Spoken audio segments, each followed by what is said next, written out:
आप अकेले जाओगे, अकेले जाओगे, अकेले आए थे, अकेले जाओ। हमारे यहाँ का सामान ले जाने के लिए नहीं है, प्रयोग करने के लिए। अभी पीछे से और लोग आएंगे, उनको दूंगा, वो मर जाएंगे, वो आएंगे, उनको दूंगा। ऐसे मरते मरते चले गए, मरते चले गए। सामान उसने किसी को नहीं दिया, इतना होशियार है। और सामान में आपको फंसा लिया उसने, और तुम फंस गए। इतना फंस गए कि उससे छुटकारा नहीं पाने को कोशिश नहीं कर, रात दिन उसी में जुटे पड़े, ये इकट्ठा वो इकट्ठा, ये इकट्ठा। आप जानते हैं कि एक पैसा नहीं ले जा सकते, फिर रात दिन इकट्ठा करने पड़े बेचारे। कहते ये ईंट पत्थर क्यों इकट्ठा कर रहे हो जो तुम्हारे काम आने वाला नहीं है, तुम्हारे साथ जाने वाला नहीं है, तुम्हारे किसी कर्मों की अदायगी में इसका कोई सहयोग नहीं है। ये धनदौलत से कर्मों की अदायगी नहीं होती है। तो कम से कम जब सुनोगे तब समझ में आएगा। इसलिए संतों ने अपनी जानकारी देने के लिए कलयुग में सत्संग जारी किया। इनको सत्य से जोड़ो, सत्य का संग करा तो यह झूठ भूल जाएगा। उन्होंने लिखा भी कि झूठे लेना, झूठे देना और झूठे भोजन झूठ चमेना, यहाँ सब झूठ है। झूठ का मतलब जो तुम्हारे साथ न जाए, यही छूट जाए या छीन लिया जाए, ये झूठ है। अब देखते हो आप, तुम्हारा बेटा था लेकिन उसने छीन लिया अचानक, तुम रोते रह गए, कुछ कर सकते हो? तुम्हारा होता तो कौन छीनता, तुम्हारा नहीं था। यही आपको नहीं पता था कि हमारा है नहीं कि नहीं है, हमारा है कि नहीं। किसी का बेटा छीन लिया, किसी की पत्नी छीन ली, किसी का पति छीन लिया, किसी के माँ बाप छीन लिए। उसका काम छीनने का और तुमको रुलाने का है, और तुम्हारा काम समझने का था, लेकिन आप समझे नहीं। रात दिन रोते हो, चिल्लाते हो, फिर वही मांगते हो, फिर रोते चिल्लाते, फिर वही मांगते हो।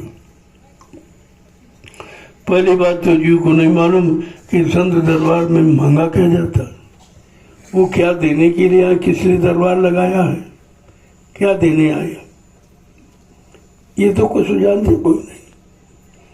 तभी तो कहा कि एक तो तुम्हें मांगना नहीं आता, अगर हम दे दें तो तुम रखना नहीं जानते। और आपके सामने हुआ 45 करोड़ को नामदान मिला था मथुरा में। कितने बचे? एक भी नहीं, सब भाग गए। इधर भाग गया, उधर भाग गया, उधर भाग गया, कोई नहीं टिका। जब कोई टिका नहीं तो दया किस पर की जाए, ये लाभ किसको दिया जाए भाई? और कहा तो ये था कि तुम टिके रहना, हम इसके लिए कुछ भी करें, कोई लीला, कोई करिश्मा, कोई खेल, लेकिन तुम्हारा कर्तव्य क्या? दरबार में पड़े रहना, अड़े रहना, खड़े रहना। एक न एक दिन मालिक की दया हो जाएगी। लेकिन यहाँ तो कोई नहीं खड़ा रहा, सब भाग खड़े हुए और पछता रहे, पछता के आ रहे। हमने देखा अपने बार कितनी भीड़ थी। ये सब उन्हीं लोगों की जो चले गए थे फिर वापस आ रहे, क्योंकि वहां देख रहे कुछ है ही नहीं, सत्संग कोई देता नहीं है। गुरु की बात कर तो अपनी बात सब करते, हमको अध्यक्ष बना दिया गया, हमको उत्तराधिकारी बना दिया वगैरह, हमको गुरु बना दिया गया, लेकिन गुरु की बात तो कोई नहीं कर रहा, वो सब अपनी बनी बात करते।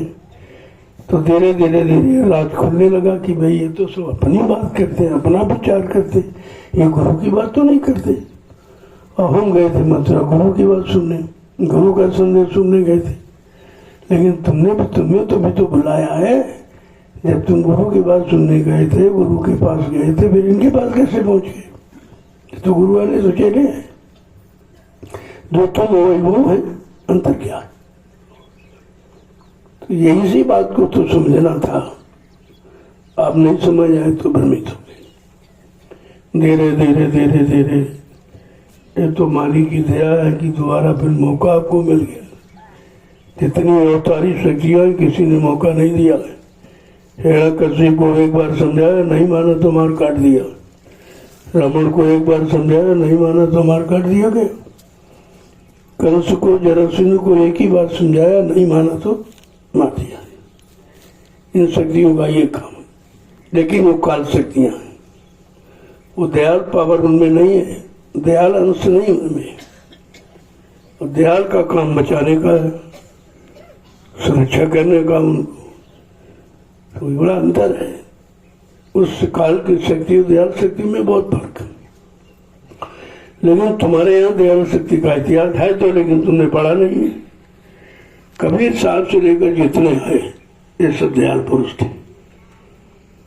ये दयाल थे, सब दया करने आए थे, जीवों को जगाते थे, नाम का रास्ता पकड़ा देते थे, लेकिन ले जाने का वादा उन्होंने नहीं किया था।